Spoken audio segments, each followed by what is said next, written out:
Howdy, gang. Second video for the day. Go figure here.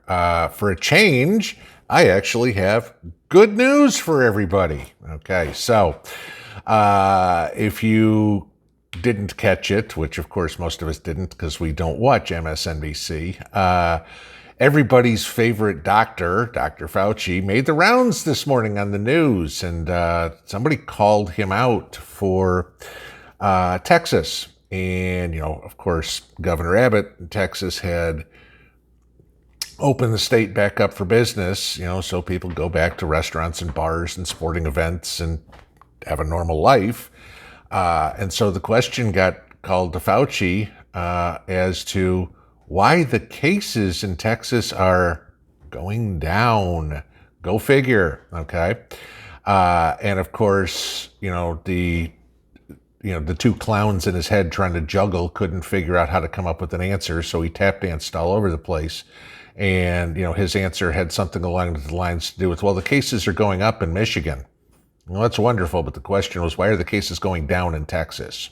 So, if anybody wants to get an idea of how to battle this thing, maybe we should take a look at Texas, because apparently they're doing something right.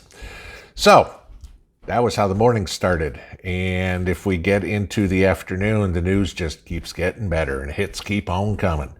Governor DeSantis in Florida has now signed the executive order that bans passports. Okay. As he put it, it creates two classes of citizens. And as he put it, and I'm just going to read this quote to you. It is completely unacceptable for either the government or the private sector to impose upon you the requirement that you show proof of vaccine to just simply be able to participate in normal society. Okay. Agreed. Couldn't agree more. All right. Of course, then you have this being an executive order, and you know how those are. They can just be erased if you change governors. Okay. So you have the politicians in the state house in Florida trying to pass this into law. And as you can pretty much figure, those that are red want to pass it into law. Those that are blue think, as one congressman put it, he goes, the order is immediate and it must be passed into law. He's going to be fighting to make sure the law passes. Of course, on the other side, you get the Democrat coming out and saying, that the governor signed this measure without being vaccinated himself. And he called on DeSantis to get the vaccine himself. Now, again, personal choice. Maybe Governor DeSantis doesn't want to. Okay. That's his right. He's allowed to say no, like the rest of us are allowed to say no. Okay. Now, the interesting part is all the other politicians that have come out and started chiming in here. Marjorie Taylor Greene, the representative from Georgia, who's the left's favorite, football, love to kick her around the room, because of, the comments that she's made in the past.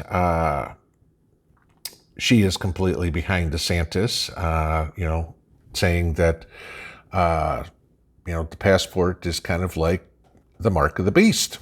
Gee, where have we heard that before? I don't know, maybe every prepper channel that's out there. How about Jim Jordan? We all know him, representative from Ohio, guy I hope runs for president in 2024. As he got in there, he called out Biden's double standard. He says, here it is. The Biden administration is considering a vaccination passport for Americans, but doesn't seem to care about a passport when it comes to illegal immigrants. Gee, where have we heard that one before? Again, I think it's all us, again, saying the same thing. You also had senators chime in. How about Rand Paul from Kentucky? His quote, if you think voter ID laws are racist, but a vaccine passport is just fine, you need some serious help thinking through public policy. Yeah? How about Tom Cotton from Arkansas? Not exactly my favorite senator, but I'll give him this one. He called vaccine passports unconstitutional and dangerous.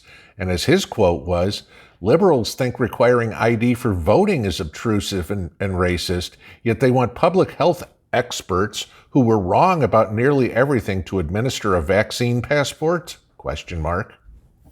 Good point. Okay. South Dakota Governor Kristi Noem, another one I hope runs in 2024. Okay. She tweeted that the passport is one of the most un-American ideas in the nation's history and exhorted Americans to oppose this oppression. You have a politician who is now saying out loud, we should oppose this oppression. Okay? Vaccine passport is bullshit. If you want to get it, that's your choice. Okay? No problem. I've said that from the start. Just like anything else, my body, my choice. I can decide what's put in there. Okay? But when the federal government comes out and says, you have to do something like this, they don't have the right. And shall we go over this again? Okay, I'll give you a couple of points. First off, the vaccine has only been approved by the FDA for emergency use only. Okay, me going to the grocery store is not an emergency. Okay, so I wouldn't think that would take place. Second off, okay, healthcare laws are specifically delegated to the states, not the federal government. The federal government has nothing to do with healthcare law. Period. Okay? End of story. I don't want to hear about Obamacare or anything like that. All right? The states are the ones that administer healthcare law, not the federal government. That's U.S. law. Okay? That's constitutional law. So the federal government can't impose this on us just by that fact. So, if you want to get down to this, you have congressmen, senators, governors, obviously plenty of people in the general public, all right? I mean, I can't even begin to think of how many state senators, state representatives, mayors, city council or whatever are saying, hell no, not going to happen. But what we need to do is get more people to agree with the people that I mentioned. The people I mentioned here, I mean, Rand Paul, Tom Cotton, Jim Jordan, Kristi Noem, I mean, they're well-known people. They have a national name, all right? My local representative, I mean, I venture to guess that 3/4 of my district don't know who their representative is in Congress. And I'd say that's probably pretty close to a good average for anywhere in the country. But we need to start telling our elected officials, senators, congressmen, mayors, governors, whatever it would be, follow Texas's lead, follow Florida's lead. You've got other people in there doing this. This is how we're going to get back to life. Not following the World Economic Forum, not following Potato Head in the White House. Okay, we need to follow people that what they're doing working. And God knows we don't need to listen to Fruitcake Fauci over here. So, guys, maybe we're getting a little bit of support now that what we've been talking about for 6 months, now all of a sudden some people who actually have a podium are saying the same thing. Good news. I know. I love to give you guys good news. Have a great Tuesday afternoon. Pinball out.